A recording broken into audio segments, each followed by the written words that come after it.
One evening, I received an unexpected phone call. It was from Mr. Johnson, my boyfriend's boss. Startled, I picked up the call. Mr. Johnson urgently informed me that Max had been involved in a serious accident while he was away on a business trip. They had rushed him to the hospital. Without hesitation, I hurried to the hospital, my heart pounding with worry. Upon arriving at the hospital's intensive care unit, I was met with a distressing sight. Max was connected to a web of tubes and machines, and his parents were already there, their faces etched with concern. They delivered the grim news that Max had been declared brain dead. They informed me that in the event of such a tragedy, Max had expressed his wish to help others by registering as an organ donor. His heart was going to be transplanted to save another life. It was a shocking revelation that left me struggling to grasp the reality of the situation. Max was gone, and his heart was to be given to someone else. They wheeled Max into another room, and I found myself clinging to him, tears streaming down my face as I cried out his name, Max, Max. 6 months later, I found myself in a state of blank disbelief as I gazed at a photograph of Max and me at our favorite beach. Afterward, I descended to the living room to have breakfast with my mother, who had been watching me closely. "Sweetheart," she said with concern in her eyes, "staying at home all the time won't help you heal. Why don't you plan a trip with your friends once in a while?" I sighed and responded, "You're right, Mom. Since Max's accident, I've confined myself to work and home. I don't even go out for a drink with my colleagues anymore. But every time I step out, I'm reminded of Max, and it just leads to tears." My friend Amy, who had been equally concerned about my well-being, was always phoning me, saying, "Cheryl, why don't we plan a trip? Let's go to the beach.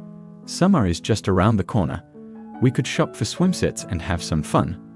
Initially resistant, I eventually realized that my constant mourning was affecting those around me. I decided to push myself to go on the trip with Amy, hoping it would bring some joy back into my life. When we reached our beachside destination, we were greeted by a charming cottage nestled amidst the woods. "It's truly enchanting, isn't it?" Amy exclaimed. "I just want to see you happy, Cheryl." With excitement, I helped select a cozy spot for us to stay.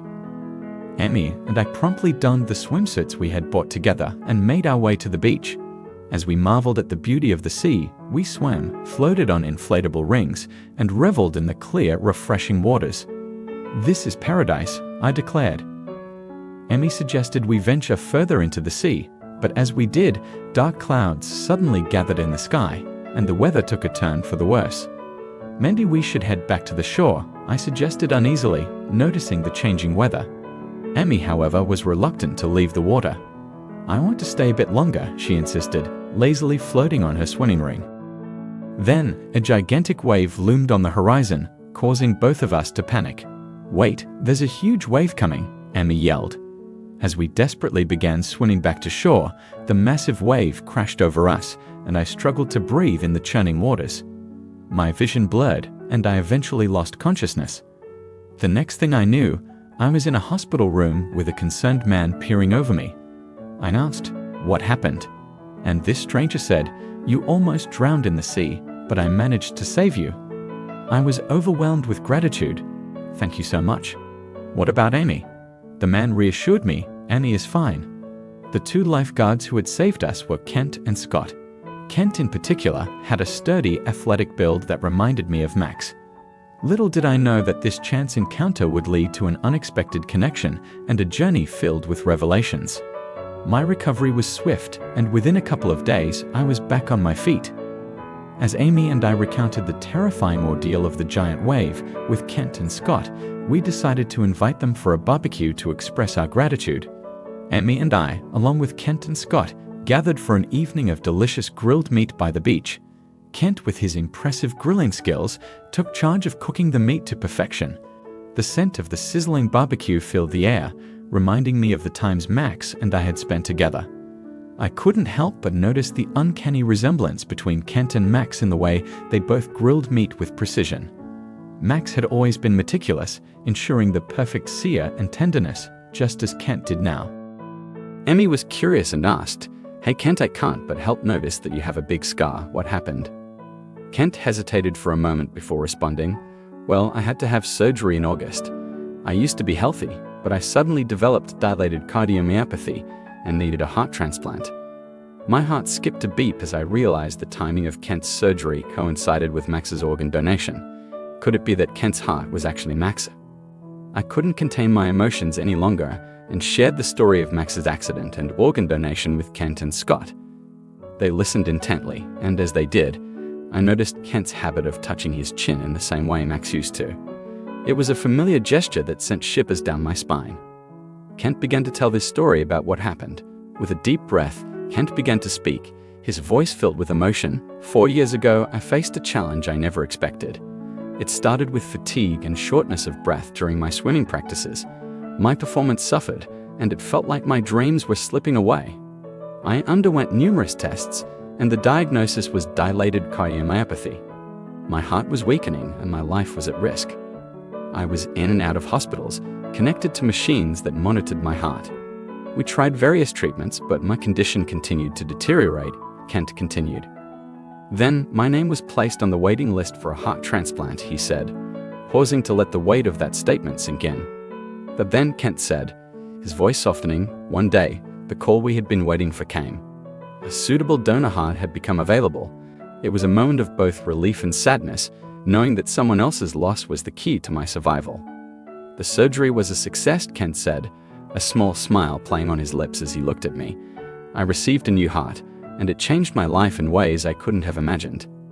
As Kent spoke of his journey, they all listened with a mixture of emotions, pride, relief, and gratitude for the gift of a second chance. Cheryl's mind was racing, same hospital, same time. There was no doubt that Kent had Max's heart. Kent continued, I often think about the selfless donor who gave me this incredible gift, and now I have met you, Cheryl. I know it's Max. It has to be the same hospital, same timing. I want to give a big thank you to Max, you and his whole family, for the gift of life. By now, everyone was in tears. Emmy added with excitement, this is amazing, Cheryl. You always wanted to know who the recipient of Max's heart was, and now you've met him. As the months went by, Kent and Cheryl continued to spend more time together. Their connection deepened with each passing day. It was a bond that grew stronger, nurtured by the shared experiences they had encountered and the unique circumstances that had brought them together. Once burdened by grief and loss, their hearts now found solace in the presence of one another. Before long, Kent took a significant step and officially asked Cheryl to be his girlfriend. Overjoyed, she accepted, and their relationship blossomed into something beautiful. Their days were filled with laughter, dreams shared, and an unwavering sense of understanding. It was a love story where Kent's heart, once belonging to Max, played an essential role in shaping their unique connection. As time passed, Cheryl had the opportunity to meet Kent's family, and it was an experience filled with warmth and heartfelt emotions. Kent's parents, fully aware of the incredible journey their son had embarked upon, welcomed Cheryl into their lives with open arms. They had often pondered the identity of the person who had given Kent a second chance at life, and now they could witness the profound impact of that selfless decision. On the anniversary of the day that had forever changed their lives, the families of Max, Cheryl, and Kent came together for a special gathering. It was a day filled with gratitude and a profound sense of unity as they celebrated the extraordinary connection that had formed between them. The venue, overlooking the tranquil sea, set the stage for an evening charged with emotion and significance. As the family sat down to dinner, there was a palpable sense of togetherness in the air. It was a momentous occasion, one that symbolized the bond that had grown between the three families. Kent's parents, knowing the incredible journey their son had been through, expressed their heartfelt gratitude to Max's family. They spoke of the profound impact of the selfless organ donation that saved Kent's life. As the evening continued, laughter, stories, and heartfelt conversations filled the air. What had started as a rescue on a beach had evolved into a deep and meaningful connection between the three families. Then, as the night deepened and stars began to twinkle in the dark sky, Kent rose from his seat, his eyes filled with excitement and emotion. He turned to Cheryl, who sat beside him, his voice trembling with emotion. Kent began, "Today is a day of immense significance for all of our families. It's a day that reminds us of the incredible power of love, connection, and the choices we make in life." Turning to Cheryl, Kent's voice grew steadier as he continued. "From the moment we had dinner at the beach, my life has been filled with a sense of purpose and love I never thought possible. You've shown me the beauty of life, and I can't imagine a day without you by my side." With those heartfelt words, Kent knelt down on one knee and opened a small box. The anticipation in the air was palpable as he asked, "Cheryl, will you make me the happiest man in the world and marry me?" Tears of joy welled up in Cheryl's eyes as she nodded enthusiastically. "Yes, Kent, yes. 1,000 times yes." The cheers and applause from their families echoed in the night as Kent slipped a beautiful ring onto Cheryl's finger. It was a promise of love, hope, and the incredible journey that lay ahead. Underneath the starry sky, with their families as witnesses, Kent and Cheryl made a vow to cherish each other and the unique connection that had brought them together. It was a celebration of love, life, and the beautiful mysteries that fate had woven into their story. And so, on that special anniversary, in the presence of their families, Kent and Cheryl sealed their love with a promise of forever. If you enjoyed this story, then I know you will enjoy the story about a billionaire couple who loved their daughter so much all they wanted to do was make sure that the man she was going to marry was marrying her not just for the money, so they paid a model to entice him into bed. Unfortunately, he slept with her, and there's a shocking end to this story. Until next time, bye for now.